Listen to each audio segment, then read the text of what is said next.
आपको types of token में बताया है, उसमें लिटरल आता है। तो पहले हम लोग लिटरल के बारे में जानेंगे, फिर बाकी एक एक करके जितने भी टोकन्स होते हैं सबके बारे में एक एक करके हम जानेंगे। सबसे पहले हमने आपको बताया कि सबसे पहले हम लिटरल के बारे में ही जानते हैं, ठीक है। लिटरल को ही कांस्टेंट कहा जाता है। लिटरल्स को ही क्या कहा जाता है? लिटरल्स को ही कांस्टेंट कहा जाता है। तो हम लिटरल्स को ना डिफाइन करके, क्योंकि लिटरल्स को ही क्या कहा जा रहा है? कांस्टेंट। या मैं ऑब्लिक कर दे रहा हूँ तो ज़्यादा सही रहेगा। लिटरल्स ऑब्लिक कांस्टेंट, दोनों का मतलब एक ही है। तो हम सबसे पहले डिफाइन करेंगे किसको? कांस्टेंट को। ये बहुत ही महत्वपूर्ण टॉपिक्स है। ये छोटी छोटी चीज़ें हैं, अगर ये सब चीज़ों का कॉन्सेप्ट हमको पता नहीं रहेगा तो फिर हम लैंग्वेज हमको सीखने में बहुत दिक्कत होगी, ठीक है। तो कांस्टेंट क्या होता है? अगर हम कांस्टेंट की बात करें, constant is an entity that may not change। Constant एक ऐसी एंटिटी होती है जो कि चेंज नहीं होती है। कांस्टेंट फिक्स होता है, इसकी वैल्यू में किसी भी प्रकार का परिवर्तन हम लोग नहीं कर सकते। जैसे 23 सिंगल कोट, डबल कोट्स में अमन कुछ भी लिखा गया है, डबल कोट्स में कुछ भी लिखा जा सकता है। सिंगल कोट्स में हमने लिख दिया 9, फिर हमने लिख दिया 29.8। ये सब क्या है? ये सब डिफरेंट टाइप के। अब आप बताइए, कहीं पे 23 लिखा गया है तो हम उसमें किसी प्रकार का परिवर्तन नहीं कर सकते। ये कांस्टेंट वैल्यू है, ये फिक्स है। तो जितनी वैल्यूज फिक्स होती हैं जिसमें हम किसी भी प्रकार का परिवर्तन नहीं कर सकते, उन्हीं वैल्यूज को क्या कहा जाता है? कांस्टेंट। अब कांस्टेंट डिफरेंट टाइप्स के होते हैं और ये परीक्षा में एक एक नंबर में पूछ लिया जाता है। खास करके जब हम लोग डायरेक्ट में जो ओ लेवल या ए लेवल की परीक्षाएं होती हैं तो एमसीक्यू क्वेश्चन में यहाँ से क्वेश्चन बनते हैं। किस टाइप के क्वेश्चन बनते हैं और वो भी आपको बताने वाले हैं। लेकिन उसके पहले हम आपको बताएंगे टाइप्स ऑफ कांस्टेंट के बारे में। Types of constant. अच्छा, एक चीज़ और, कांस्टेंट एक ऐसी एंटिटी होती है जिसकी मीनिंग कंपाइलर के बारे में कंपाइलर को पहले पता होती है। यानी कांस्टेंट का इस्तेमाल अगर आप प्रोग्राम में यूज करते हो तो कांस्टेंट के बारे में आपको बताने की जरूरत नहीं है। कांस्टेंट जैसे ही आप लिखोगे, कोई भी कांस्टेंट वैल्यू लिखोगे, तुरंत कंपाइलर पहचान जाएगा कि वो वैल्यू किस प्रकार की। समझ में आई बात? आपको एक्स्ट्रा अलग से कुछ बताने की, कंपाइलर के बारे में हमको बताने की जरूरत नहीं है। समझ में आई बात? कांस्टेंट वैल्यू को कभी भी हमको डिफाइन करने की जरूरत नहीं पड़ती, क्योंकि उसकी मीनिंग ऑलरेडी कंपाइलर को पता होती है। और कंपाइलर कैसे समझता है कि कौन सी वैल्यू किस प्रकार का कांस्टेंट है, कौन सा कांस्टेंट किस टाइप का है, कंपाइलर कैसे पहचानेगा?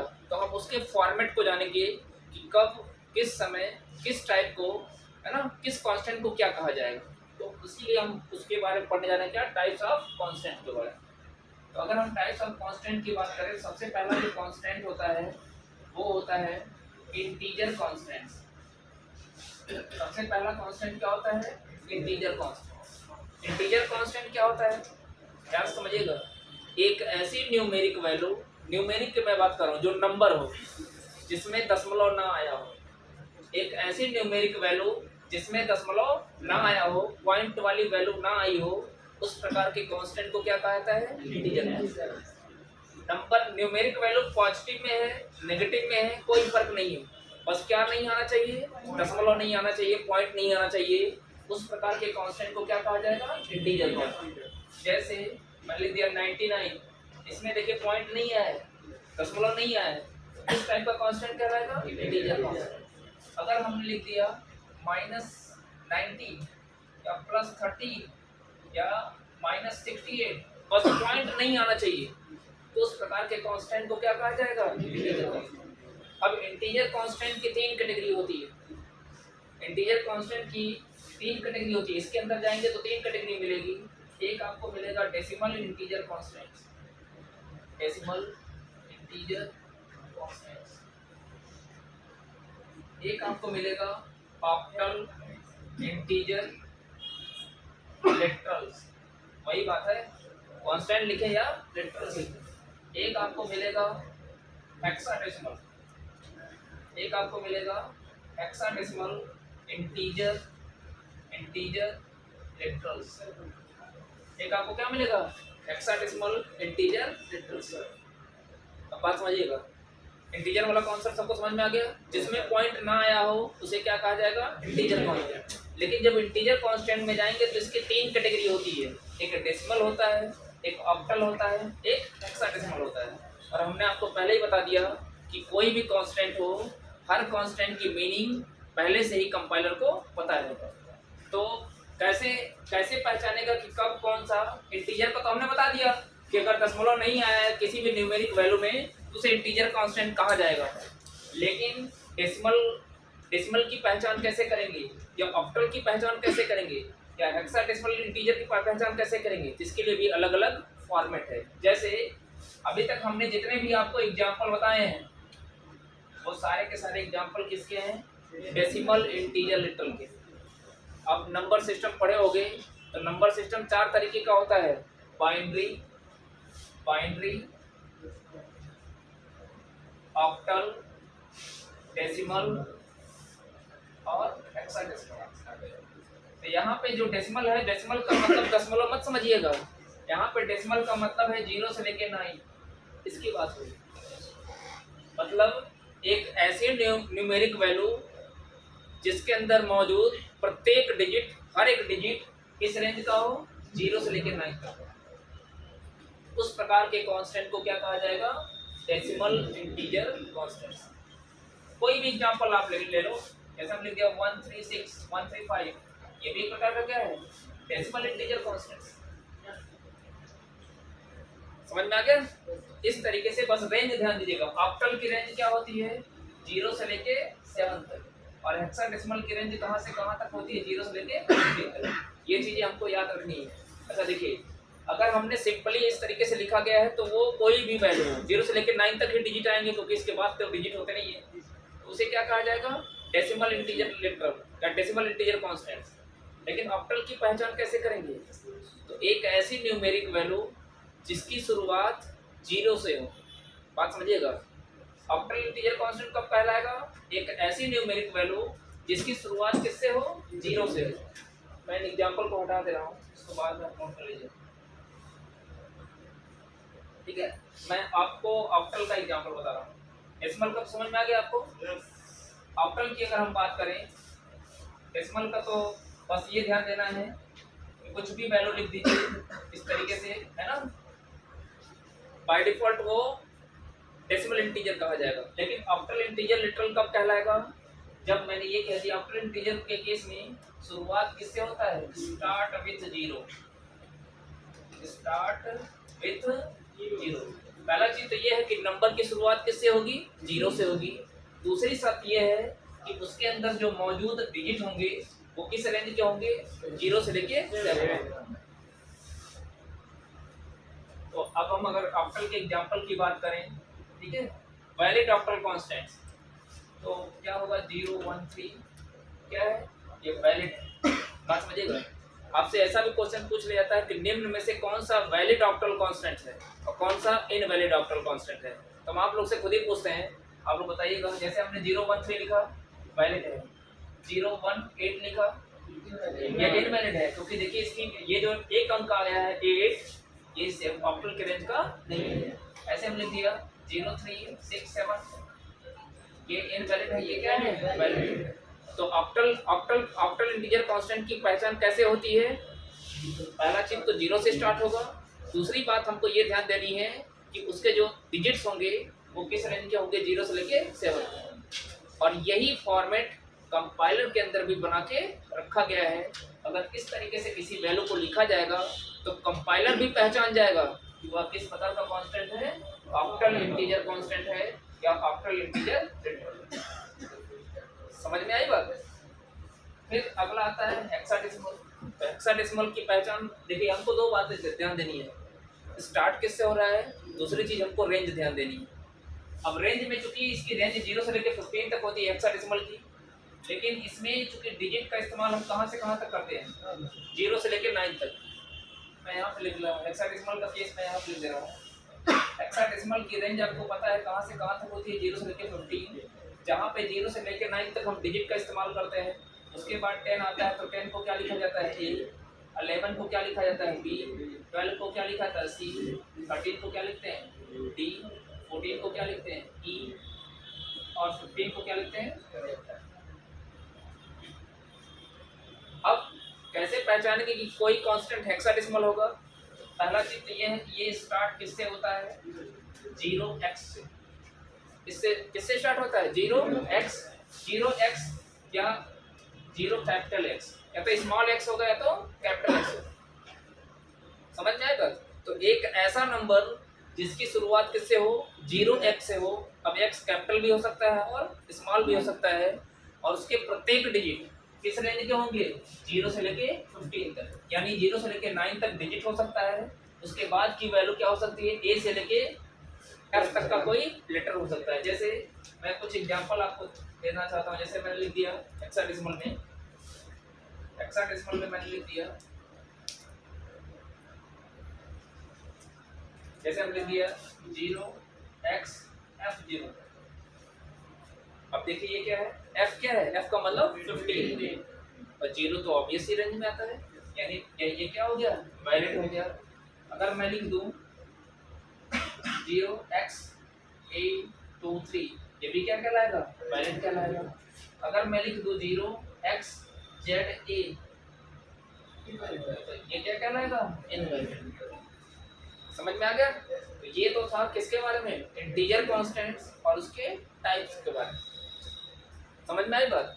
इसको भी आप लोग अलग से नोट कर लीजिएगा। अब जो दूसरा कांस्टेंट हम लोग पढ़ने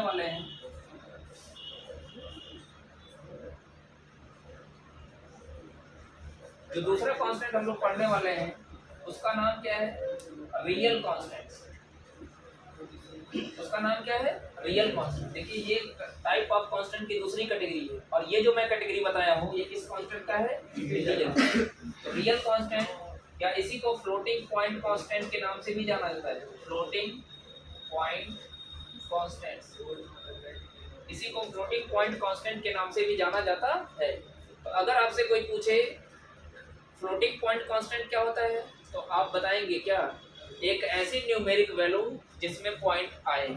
अभी तक क्या था पॉइंट नहीं आ रहा था, लेकिन अब हम ऐसा कहेंगे कि एक ऐसी numeric value number, numeric value मतलब नंबर जिसमें पॉइंट आया हो, दशमलव आया हो, और प्लस साइन है माइनस साइन है, उसके बारे में हमको बहुत ज़्यादा सोचना नहीं है। क्या आना चाहिए बस पॉइंट आना चाहिए। तो उस प्रकार के कांस्टेंट को क्या कहा जाता है फ्लोटिंग पॉइंट कांस्टेंट। समझ में आ गया? जब फ्लोटिंग पॉइंट कांस्टेंट में जाएंगे तो तीन तरीके के फ्लोट आपको देखने को मिलेंगे, तीन तरीके के कांस्टेंट्स। एक आपको देखने को मिलेगा फ्लोट टाइप का कांस्टेंट, है ना, फ्लोटिंग कांस्टेंट्स। एक आपको मिलेगा डबल कांस्टेंट्स, एक आपको मिलेगा लॉन्ग डबल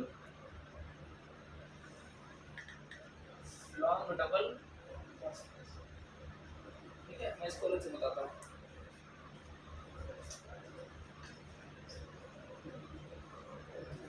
जैसा कि मैं बता रहा हूँ जब फ्लोटिंग कांस्टेंट में जाएंगे तो एक तो होगा फ्लोटिंग कांस्टेंट्स रियल कांस्टेंट, ठीक है, एक तो फ्लोटिंग कांस्टेंट होगा। तो कैसे पहचानेंगे कि कोई कांस्टेंट फ्लोटिंग में होगा, क्या समझिएगा, कंपाइलर भी इसी फॉर्म में जानता है। यदि किसी न्यूमेरिक वैल्यू, देखिए पहला चीज तो ये किस टाइप की वैल्यू है फ्लोटिंग रियल कांस्टेंट, दशमलव आ गया तो मतलब कौन सा है रियल कांस्टेंट। अब हमने आपको बताया कि रियल कांस्टेंट में तीन तरीके का होता है, फ्लोटिंग कांस्टेंट, डबल टाइप का कांस्टेंट और लॉन्ग डबल टाइप कांस्टेंट। तो अगर इस तरीके से लिखा गया है तो ये बाय डिफॉल्ट क्या माना जाएगा डबल माना जाएगा। बाय डिफॉल्ट इसको हम क्या मानेंगे ये डबल मानेंगे।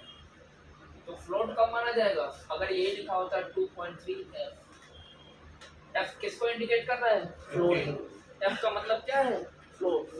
या अगर लिखा होता है 2.6 कैपिटल F तब भी हम क्या मानते हैं फ्लोट। कुछ नहीं लिखा गया है तो डबल, स्मॉल f अथवा कैपिटल लिखा गया है तो क्या माना जाएगा फ्लोट, कंपाइलर भी पहचानेगा।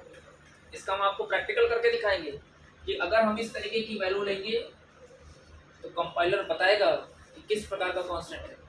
अच्छा ये नहीं बताया किस प्रकार का कांस्टेंट है, लेकिन हम ये जान सकते हैं कि वो किस प्रकार का कांस्टेंट है, क्योंकि देखिए अगर फ्लोट टाइप का कांस्टेंट होता है तो मेमोरी में 4 बाइट का स्पेस लेता है। मैं आप पहचानेंगे कैसे कि वो फ्लोट टाइप का कांस्टेंट है, डबल टाइप का कांस्टेंट है कि लॉन्ग डबल टाइप का कांस्टेंट है। तो सबके लिए मेमोरी में अलग अलग स्पेस एलोकेट किया जाता है। जैसे अगर 2.3 लिखाना है, 2.3F लिखा है, तो उसके लिए मेमोरी में कितने बाइट का स्पेस लेगा? 4 बाइट का। तो हम ये पता कर सकते हैं कि कौन सा कांस्टेंट कितने बाइट का स्पेस एलोकेट कर रहा है।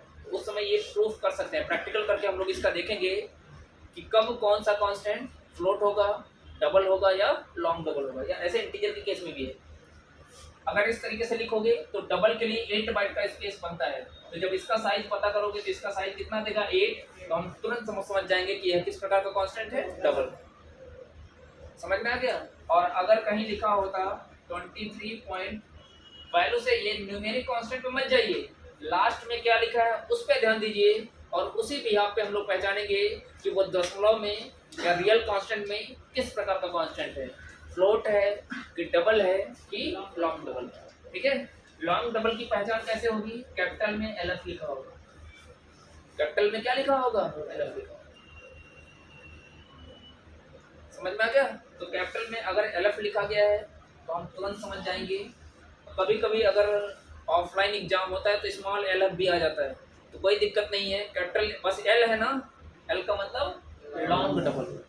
कुछ नहीं लिखा गया है तो डबल, मतलब दशमलव वाली वैल्यू जो दी गई है इस तरीके से अगर कुछ नहीं लिखा गया है, जैसे 16.8, 19.3 कुछ भी, तो ये सबको क्या माना जाएगा? डबल। लेकिन अगर F लग गया तो फ्लोट, अगर LF लग गया तो लॉन्ग। इसी बिहाफ पे हम लोग पहचान। समझ में आ गया? ये एक हो गया इंटीजर कांस्टेंट जिसमें दशमलव आता ही नहीं है, एक हो गया रियल कांस्टेंट जिसमें दशमलव आता है। इसके भी 3 कैटेगरी होती है, इसके भी 3 कैटेगरी होती है। अब इसके बाद जो कांस्टेंट हम लोग पढ़ने वाले हैं उसका नाम क्या है? Character constant. ठीक है? तो तीसरा जो होता है, तीसरा जो कांस्टेंट हम लोग पढ़ने वाले हैं उसका नाम क्या है? कैरेक्टर। ठीक है? हम कैसे पहचानेंगे कि कोई कैरेक्टर या किसी कैरेक्टर को कैरेक्टर कांस्टेंट कब कहा जाएगा? ध्यान समझिएगा। यदि कोई वैल्यू सिंगल कोट्स में लिखी गई है, मतलब सिंगल इन्वर्टेड कामा में लिखी गई है, तो उसे क्या कहा जाएगा? Character constant. समझ में आ गया? लेकिन इसमें भी पूछा जाता है निम्न में से कौन सा वैलिड कैरेक्टर कांस्टेंट है, कौन सा इनवैलिड है। मतलब which of the following is a valid character constant और इनवैलिड कैरेक्टर कांस्टेंट। इस टाइप का क्वेश्चन पूछा जाता है। देखिए, कैरेक्टर कांस्टेंट्स में कोई भी वैल्यू लिखी जाएगी, लिखी गई वैल्यू वैलिड है कि इनवैलिड है, उसको हमको ध्यान देना पड़ेगा। जैसे अगर सिंगल कोट्स में अमूमन आपको 1 लेटर देखने को मिलेंगे, या बहुत होगा तो 2 लेटर देखने को मिलेंगे, 2 से अधिक लेटर आपको देखने को नहीं मिलेंगे। पहली पहचान तो ये है। ठीक है? अधिकतर आपको सिंगल इन्वर्टर कामा में आपको एक ही लेटर देखने को मिलेंगे। जैसे सिंगल कोट्स में अगर कैपिटल A से Z तक कुछ भी लिखा गया है तो क्या कहलाया जाएगा? कैरेक्टर। सिंगल कोट्स में A से Z तक कुछ भी लिखा गया है तो कैरेक्टर कांस्टेंट होगा। सिंगल कोट्स में 0 से लेकर 9 तक कुछ भी लिखा गया है वो भी क्या कहलाएगा? कैरेक्टर ही कहलाएगा। देखिए, इस 0 में या सिंगल कोट्स में 9 लिखा गया है, इसमें अंतर है। यह आपका कैरेक्टर कांस्टेंट कहलाएगा या आपका इंटीजर कांस्टेंट कहलाएगा। इसमें दशमलव नहीं आया ना, ये तो नंबर हो गया। ये कैरेक्टर कांस्टेंट हो गया, ये इंटीजर कांस्टेंट हो गया, दोनों में अंतर है। ठीक है? सिंगल कोट्स में कोई सिंबल हो सकता है। सिंबल का मतलब बहुत सारे सिंबल होते हैं। अगर प्लस लिखा गया है क्या कहलाएगा? कैरेक्टर। समझ में आ गया? या सिंगल कोट्स में लेस देन लिखा है तो भी कैरेक्टर। सिंगल कोट्स में बस समझ लीजिए, सिंगल कोट्स में लिखी गई चीजों को क्या कहता है? कैरेक्टर। सिंगल कोट्स में अगर स्लैश लिखा गया है, स्लैश के साथ /n, /t, /v, /b, है ना, /t, वो भी बैकवर्ड स्लैश, फॉरवर्ड स्लैश नहीं। ठीक है? /t, /v, /b, इनको एस्केप सीक्वेंस कैरेक्टर कहा जाता है। इनका यूज स्पेशल पर्पस से करते हैं। जैसे न्यू लाइन इंसर्ट करना होगा तो /n लगा देते हैं। एक टैब का स्पेस चाहिए होता है तो हम लोग /t लगा देते हैं। एक वर्टिकली स्पेस चाहिए होता है तो /b लगा देते हैं। बैक स्पेस के हम लोग क्या लगाते हैं? /b लगा देते हैं। ये अलग अलग टाइप के एस्केप सीक्वेंस कैरेक्टर हैं जिनको हम आगे जैसे जैसे हम यूज करेंगे उनके बारे में हमको एक एक कॉन्सेप्ट पता चलता जाएगा, ठीक है।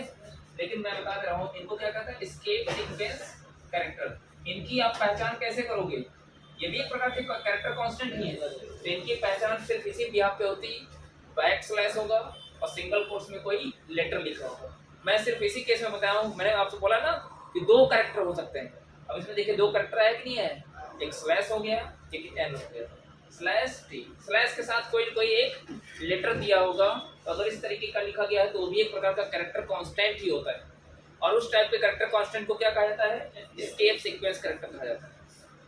समझ में आई बात। हम लोग के परीक्षाओं में पूछा जाता था क्या 1 और 2 सिंगल कोट्स में ये वैलिड कैरेक्टर कांस्टेंट्स है, तो आप कहेंगे invalid character constants.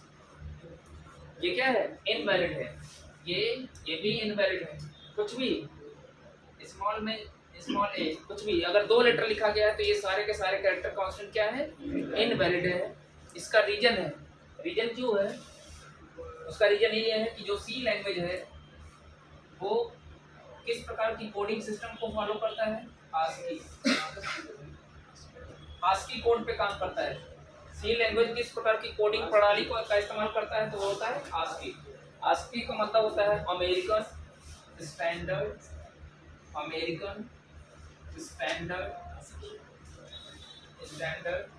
Coded for information interchange. अब इसके बारे में भी जानना जरूरी है यहाँ, ठीक है। और इसके बारे में कब जानने की जरूरत पड़ती है, जब कैरेक्टर कांस्टेंट की बात आती है। अब ये आस्की कोडिंग प्रणाली क्या है, यह एक प्रकार का रूल है ना, जो ये कहता है कि कीबोर्ड पे मौजूद किसी भी कैरेक्टर को हम बाइनरी डिजिट के 7 या 8 बिट से हम लोग क्या करते हैं, रिप्रेजेंट करते हैं। मेरे कहने का मतलब ये है कि जैसे कीबोर्ड पे मौजूद कोई भी कैरेक्टर है उसको हम बाइनरी डिजिट के कितने बिट से रिप्रेजेंट करेंगे, 7 और 8 बिट, 7 और 8 बिट से रिप्रेजेंट करेंगे। मतलब मिनिमम 7 बिट और मैक्सिमम 8 बिट। बिट का मतलब 0 या 1, बिट का मतलब क्या होता है, 0 या 1।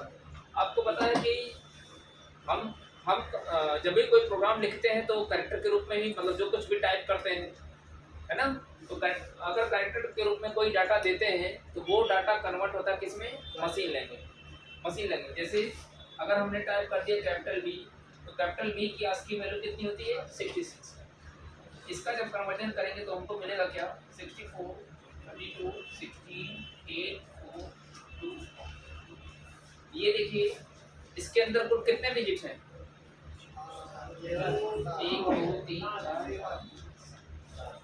तो अगर सिंगल कोट्स में बी लिखा गया है तो आप बताइए आस्की कोड के अकॉर्डिंग मिनिमम 7 बिट हो गए कि नहीं हो गए। अब हमने क्या कहा है कि ये सिंगल कोट्स में अगर ए बी लिखा गया है तो ये इनवैलिड है। क्यों, क्योंकि देखिए आस्की कोड क्या कहता है कि किसी भी कैरेक्टर को रिप्रेजेंट करने के लिए इसके पास कैपेसिटी कितनी है, 7 या 8 बिट की। अब दोनों की आस्की वैल्यू को अगर आप कंबाइन करेंगे, मतलब दोनों का बाइनरी, तो 7 बिट इसका 7 बिट इसका, कुल कितने बिट हो जा रहे हैं। जबकि ये कह रहा है ये किस कोडिंग को फॉलो करता है, 7 बिट। इसके पास 7 ही बिट की इंफॉर्मेशन स्टोर करने की है, वो दूसरी इंफॉर्मेशन को स्टोर नहीं करेगा। और जब प्रिंट करेंगे ना, इसको अगर किसी वेरिएबल के अंदर लेके हम इसको प्रिंट कराएं तो ए को प्रिंट करेगा, बी को छोड़ देगा, एरर नहीं शो करेगा। इस केस में ए को प्रिंट करेगा, बी को छोड़ देगा, क्योंकि उसके पास 7 बिट की कैपेसिटी थी, उतनी इंफॉर्मेशन को स्टोर किया, उसको प्रिंट किया।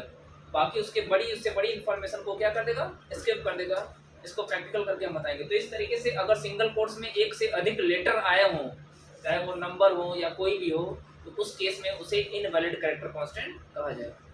अगर देखिए अगर सिंगल कोट्स में बी लिखा होता तो 7 बिट तो इसकी कैपेसिटी होती है, तो आसानी से बी को स्टोर कर लेगा।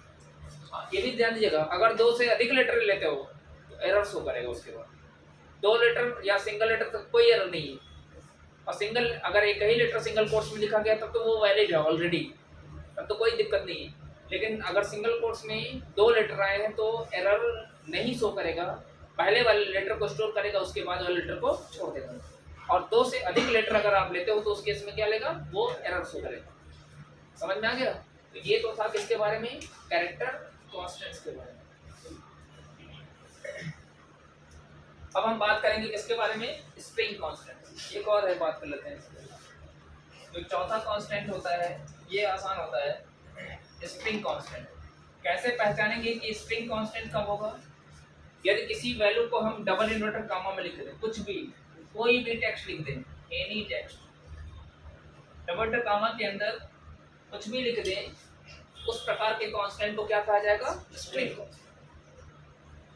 डबल इन्वर्टेड कामा के अंदर आप अपना नाम लिख दीजिए, एड्रेस लिख दीजिए, फोन नंबर, जो मर्जी लिख दीजिए, उसे क्या कहा जाएगा, स्प्रिंग कांस्टेंट।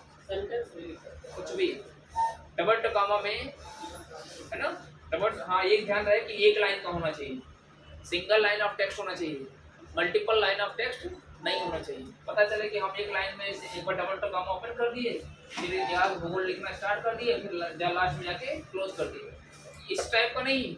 इससे स्ट्रिंग कांस्टेंट ये इनवैलिड है, इस केस में एरर शो करेगा। शर्त यही है कि डबल कोट्स में लिखिए, लेकिन उसके पीछे शर्त यही है कि एक ही लाइन में होना चाहिए, मल्टीपल लाइन में नहीं होना चाहिए। एरर उसके लिए दूसरा तरीका है।